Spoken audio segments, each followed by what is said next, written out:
may kailangan po tayong sulitan. Let's go, samahan niyo ako.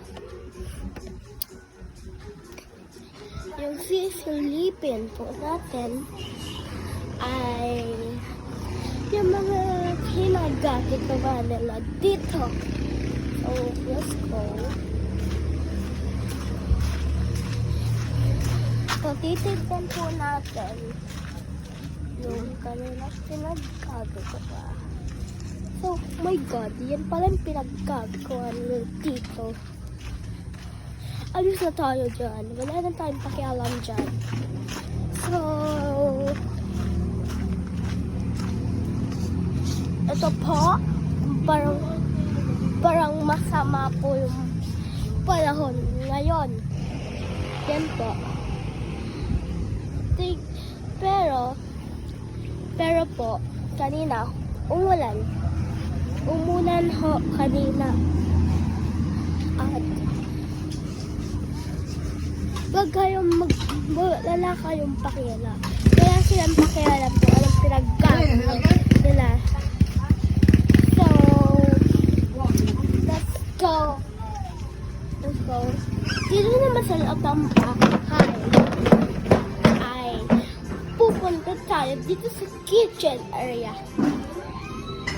So, oh my God. Ang kalat. Tingnan niya sa likod. Oh, yun, ang kalat. Dito po sa bedroom. Ito naman po ang aking bedroom. Ang aming bedroom pala. Hindi sa akin. Yan.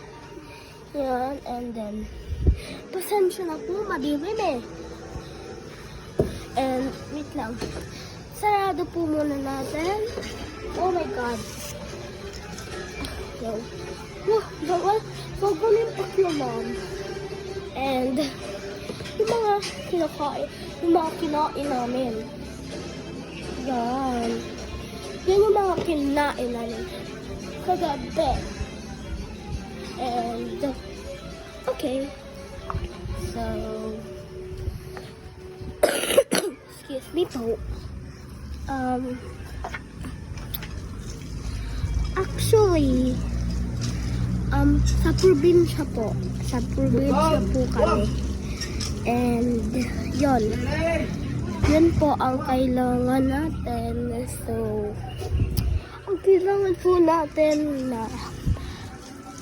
na gawin ngayon is kailangan po natin gawin